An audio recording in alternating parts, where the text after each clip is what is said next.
1 दिसंबर से संसद के शीतकालीन सत्र का आगाज हो रहा है। आपको बता दें, ये सत्र 1 से 19 दिसंबर तक चलेगा और इस बीच 10 बिल संसद में पेश किए जाएंगे। हालांकि इस बार का शीतकालीन सत्र कितना अलग होने वाला है, 10 बिल कौन से हैं, इस पर बातचीत करने के लिए हमारे साथ हमारे सहयोगी रजत त्रिपाठी जुड़े हैं। रजत, संसद के शीतकालीन सत्र का आगाज होने वाला है 1 दिसंबर से, करीबन 10 बिल पेश होंगे संसद में। क्या है वो 10 बिल? सबसे पहले आपसे हम ये जानना चाहेंगे।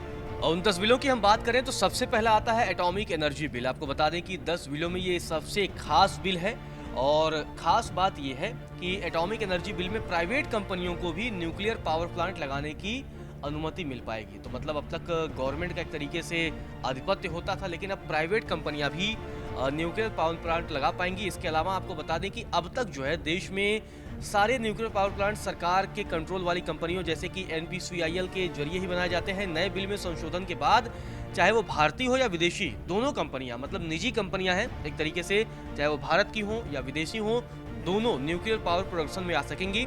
और इस दौरान जो दूसरा सबसे बड़ा बिल होगा ना, वो higher education commission of India bill है, UGC का है। इसके तहत अलग अलग संस्थाओं जैसे कि UGC, AICTE, NCTE को खत्म कर उन्हें एक ही कमीशन में जोड़ दिया जाएगा। मतलब जो ये पूरे अलग अलग अब तक संस्थाएं हैं उन्हें खत्म कर दिया जाएगा, एक साथ मर्ज कर दिया जाएगा।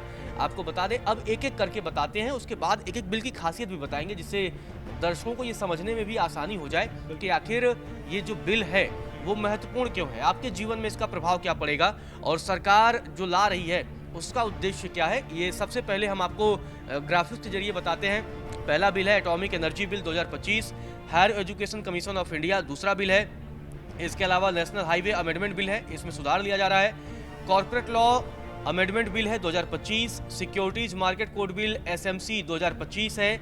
Manipur goods and service tax amendment bill ये भी है। इसके अलावा कॉन्स्टिट्यूशन 131वां संशोधन बिल 2025 भी पेश किया जाएगा। रिपीलिंग एंड अमेंडमेंट बिल 2025 है। Arbitration and conciliation amendment bill 2025 है। इसके अलावा इंश्योरेंस लॉ अमेंडमेंट बिल 2025 है। ऋतिक, तो ये 10 ये बड़े बिल है। अब अगर हम दर्शकों को एक एक कर खासियत बताएं कि आखिर इस बिल का इम्पैक्ट क्या पड़ेगा, ये जो 10 बिल हैं वो खास क्यों हो जाते हैं, अहम क्यों हो जाते हैं, ये जान लेना भी ज़रूरी है। सबसे पहला है कि जो हमने बात की थी एटॉमिक से जुड़ा हुआ बिल, एटॉमिक एनर्जी बिल 2025, क्योंकि न्यूक्लियर सेक्टर में एक बड़े बदलाव की तैयारी है।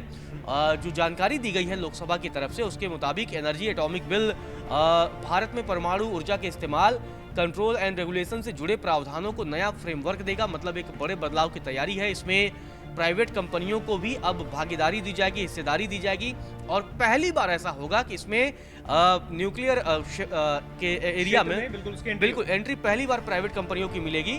अब प्राइवेट कंपनियां भी न्यूक्लियर पावर प्लांट लगा सकेंगी। तो ये पहला एटॉमिक वाला बिल है। दूसरा है हायर एजुकेशन कमीशन बनाने वाला बिल भी तैयार है।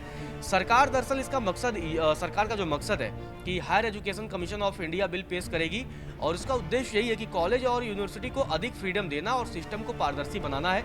इसी के लिए जो अलग अलग संस्थाएं जैसे UGC है, इसके अलावा AICTE है, इसके अलावा NCTE है, इन सबको खत्म कर दिया जाएगा और एक ही कमीशन बनाया जाएगा। जैसे कि हमने देखा था कि जिस तरीके से सेना में भी CDS बनाया गया था कि CDS बनाने के बाद से तीनों सेनाओं को वो एक तरीके से कोऑर्डिनेट कर रहा था।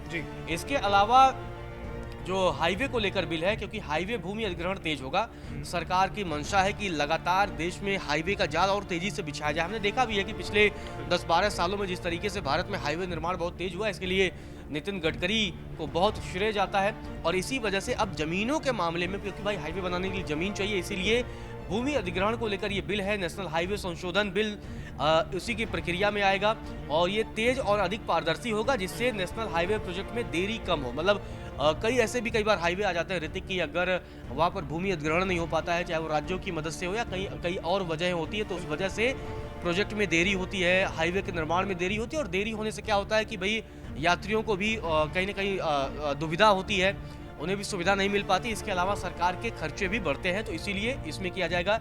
इसके अलावा कंपनी कानून और LLP कानून में बदलाव की भी सरकार तैयारी कर रही है, जिसे कॉर्पोरेट लॉ संशोधन बिल 2025 है और उसे लाने की तैयारी कर रही है। जो कंपनी अधिनियम 2023 और LLP अधिनियम 2008 में बदलाव कर ईज ऑफ डूइंग बिजनेस को और सरल बनाएगा। मतलब कि इसका सीधा सा अर्थ ये समझा जाए कि बिजनेस करने में आसानी हो, क्योंकि जो 2023 का कंपनी अधिनियम है वो थोड़ा कठिन है, उसको भी सरल बनाने की कोशिश है। इसके अलावा LLP अधिनियम 2008 है, उसमें भी बदलाव किया जाएगा और इसका मकसद है कि ईज ऑफ डूइंग बिजनेस को भी आसान बनाया जाए। इसके अलावा सिक्योरिटी मार्केट कोड बिल 2025 है। इसका मकसद यह है कि सभी बाजार कानून एक बिल में, मतलब सभी बाजारों को एक ही कानून, मतलब एक ही बिल में लाने की तैयारी है। इसका उद्देश्य है कि जैसे सेबी एक्ट है, सेबी एक संस्था है, इसके अलावा डिपॉजिटरी एक्ट है और सिक्योरिटी कॉन्ट्रैक्ट्स एक्ट को मिलाकर एक सरल कानून तैयारी करने की ये पूरी योजना है। इसके अलावा 131वें संविधान संशोधन का बिल भी आएगा, जिसमें प्रस्ताव रखा गया है और बताया जा रहा है कि इस बिल में खासकर चंडीगढ़ यूनियन टेरिटरी को संविधान के आर्टिकल 240 के दायरे में लाया जाएगा। आर्टिकल 240 के तहत केंद्र सरकार केंद्र शासित प्रदेशों के लिए रेगुलेशन बना सकती है, जिन्हें कानून का दर्जा प्राप्त होता है। यहाँ रीति की बता देना भी जरूरी है कि 2016 में भी सरकार ने चंडीगढ़ को लेकर इसी तरीके का एक प्लान तैयार किया था और वहाँ एलजी नियुक्त करने की तैयारी थी। बड़ा विरोध हुआ था, तब वहाँ पर सत्ता में प्रकाश सिंह बादल थे, एनडीए के ही सहयोगी थे, उन्होंने भी विरोध किया और तब कैप्टन अमरिंदर सिंह कांग्रेस के प्रदेश अध्यक्ष पंजाब के हुआ करते थे, उन्होंने भी विरोध किया। अब चंडीगढ़ की खास बात ये हो जाती है ऋतिक कि वो दो प्रदेशों की राजधानी है, हरियाणा और पंजाब दोनों की। अब चंडीगढ़ को लेकर के एलजी की नियुक्ति और अब चाह रही है जिस तरीके से कि आर्टिकल 240 के तहत केंद्र सरकार वहाँ रेगुलेशन बनाए, नियम कानून बनाए, तो उसका विरोध अब होगा या नहीं होना तय माना जा रहा है, क्योंकि जैसे ही ये बिल आएगा उसे लेकर पंजाब से लेकर हरियाणा तक और दिल्ली की सड़कों पर भी बवाल देखने को मिलेगा। इसके अलावा आपको बता दें कि एक और बिल है arbitration and conciliation amendment bill 2025। आपको बता दें कि इसका उद्देश्य है कि कंपनियों के खिलाफ विवाद का जल्द निपटारा हो, क्योंकि आपको बता दें कि कंपनियों और व्यक्तियों के बीच झगड़े अक्सर सालों कोर्ट में लटके रहते हैं। जैसे किसी कंपनी, यानी पेंडिंग जो चीजें हैं उसको जल्दी से जल्दी क्लियर आउट। मतलब यह है कि जैसे कोई किसी कंपनी में कोई नौकरी कर रहा है, उसने छोड़ दिया, कंपनी उसका पैसा नहीं दे रही है, या कोई और मामले हो जाए, तो कंपनियों और व्यक्तियों के बीच, मतलब एक तरीके से कंपनी और एम्प्लॉय के बीच जो तमाम विवाद, क्योंकि कोर्ट में चले जाते हैं, सालों निपटारा उसमें होने में लगता है। कई बार ऐसा होता है कि कोई कंपनी ही किसी एम्प्लॉय के खिलाफ कई बार केस कर देती है, उसमें भी कई बार टाइम लगता है। तो इन सब मामलों को निपटारा करने के लिए इस बिल को लाया जा रहा है, जिसका उद्देश्य है कि दोनों के झगड़े को आसानी से निपटाया जा सके। तो ये सारी चीज़ें हैं, क्योंकि अब 1 दिसंबर से 19 दिसंबर तक ये पार्लियामेंट का सेशन चलना है, 15 कुल बैठकें होंगी और ये 10 बिल आएगा।